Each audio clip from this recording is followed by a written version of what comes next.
And welcome to OCR History B, Living Under Nazi Rule. This is a content video and it is covering the first theme, which is establishment of dictatorship. So first of all, we're going to have a look at what the Nazis' ideology was. So what were their core central ideas that were in place throughout Hitler's rule over Germany? So we're going to start with the hatred towards the Treaty of Versailles that was signed in 1919. So remember, this set lots of limits on Germany following their blame really for World War I. So things like the fact that Germany were only allowed 100,000 in the army, they weren't allowed an air force, they weren't allowed any submarines. Hitler, obviously, when he gets to power, is very intent on launching a Second World War, and as a result of that, the Treaty of Versailles is completely ignored. We also have the aim to destroy communism. So just a reminder here that the Nazis are on the far right of politics and the communists are on the far left. So they are the Nazis' enemies, essentially. And as a result of this, Hitler, right from the off, decides that he's going to destroy communism. So this is something that he focuses on very heavily early on in his leadership over Germany. He also decides that he's going to subdue the Jewish population, so he's going to ensure that their lives are quite difficult right from the off. And this is no surprise because of his very clear anti-Semitism that he has publicised from a very early stage. So his writings in Mein Kampf in 1924 articulate his hatred for the Jews. So it is not a surprise that this anti-Semitism is going to be a running theme throughout his rule over Germany. We also have a policy of Arbeit und Brot, which translates as work and bread, and this is a result of the Great Depression that was still facing Germany when Adolf Hitler became Chancellor on the 30th of January 1933. So there were 6 million German people out of work, and as a result of this, Hitler launching a very simple campaign of providing bread and work for all Germans makes him look a very appealing politician. So this is why lots of people support him in terms of votes. We then have the idea of Aryan supremacy. So a reminder here then, Aryan is someone that is perceived to have pure German blood.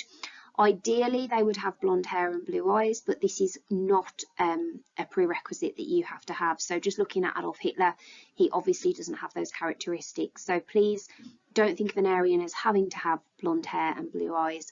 It's just ideal if you did have those additional characteristics. It's about proving that you are pure German.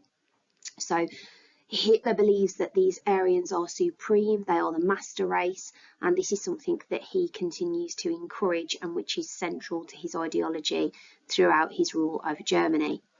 We also have the idea of Lebensraum, which translates as living space. So Adolf Hitler wants his supreme Aryans to have as much land as possible, and this is obviously going to be a contributing factor to the Second World War, because to gain this, Adolf Hitler will need to invade other countries. We have the idea of nationalism, which is a belief that your country is is completely superior to other nations. So it's not just being proud of your country, it's believing that your country is the best. So nationalism was a really core belief of Hitler and the Nazis. And finally, in line with that really, is this idea of a strong central government. So Hitler would lead the way. It would not be a democracy in Germany anymore. It would become a dictatorship. We're now going to have a look at Hitler's steps towards establishing his dictatorship, and the first date that you need to know is that Hitler becomes Chancellor on the 30th of January 1933. So this is the equivalent of Prime Minister, and Hitler gets this position at this point. So in terms of his steps then to establishing the dictatorship after becoming Chancellor, less than 1 month later on the 27th of February 1933, Hitler orchestrates arguably the burning down of the Reichstag. So we have the Reichstag Fire. So there was a Dutch communist who was blamed for the attack and who was found inside the building. So remember, the Reichstag is the German Parliament building. So symbolically, really, less than a month after Hitler has become Chancellor, democracy, or the home of democracy in Germany, has been burnt to the ground. So when this event happens, just 1 day later, Hitler passes something called the Emergency Decree with the approval of President Hindenburg. And the Emergency Decree gives the police extreme emergency powers, and these are used against the communists. So because a communist has been found at the scene, it's the communists that are then targeted. This included 4,000 communist leaders being arrested. And helpfully for Hitler, this is just a week before an election is coming up, because Hitler has been appointed Chancellor, but he hasn't been voted in, he hasn't received majority. So he wants to have another election to prove that he is the most popular leader in Germany. So the emergency decree enables him to lock up 4,000 communist leaders prior to this election, and the event itself enables Hitler to manipulate the situation and portray the communists as terrorists and the Nazis as heroes. So our second step comes after the 5th of March election. So despite the fact that there were 4,000 communists who had been locked up, the Nazis only achieved 44% of the vote, and they did not gain the 2/3 majority that they needed. So on the 23rd of March, Adolf Hitler decides that he's going to try and get a piece of legislation passed called the Enabling Act. The Enabling Act would enable Adolf Hitler to pass any law that he wanted to without the support of the Reichstag, so he can just pass a law himself.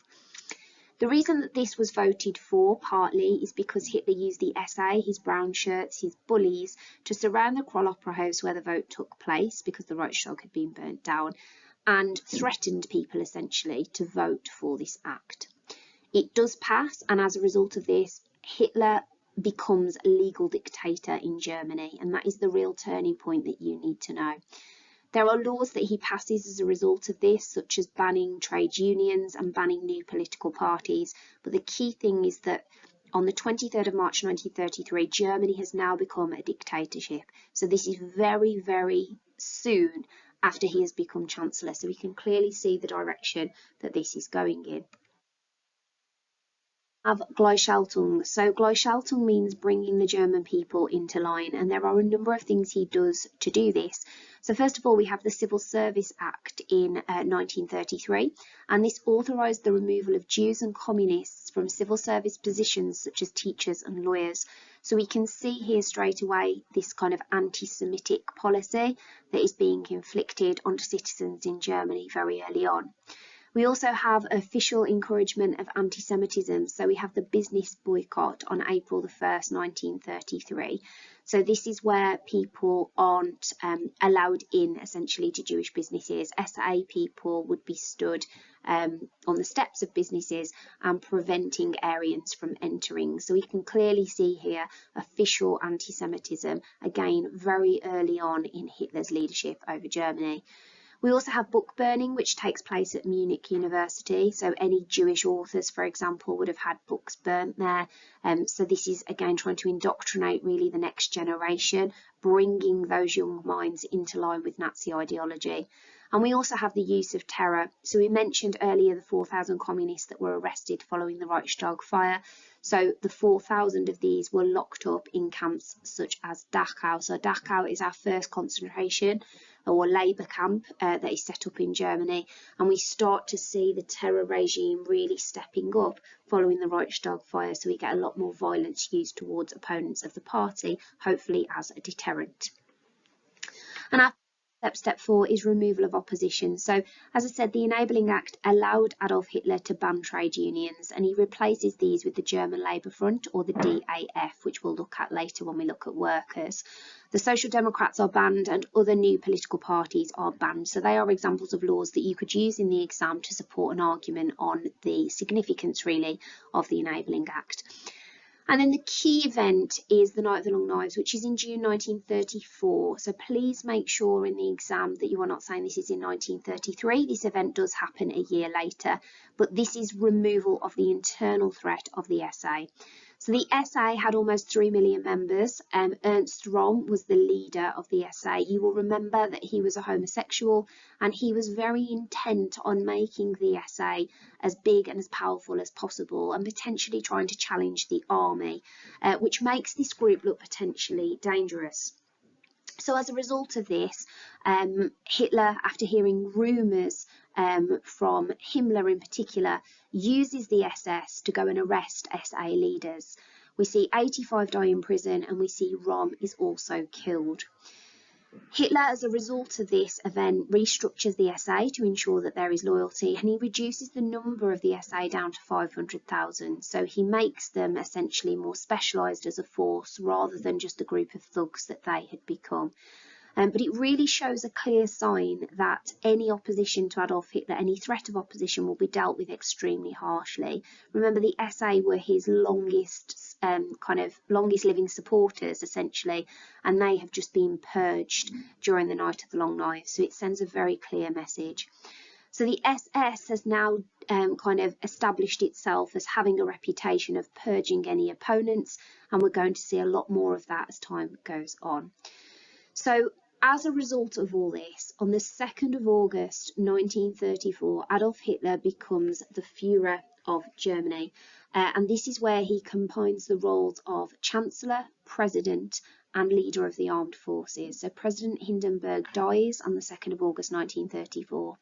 Hitler has control of the army because of the fact that he has removed the threat of the SA to them. They're happy to be on board with him, and he already had the position of Chancellor.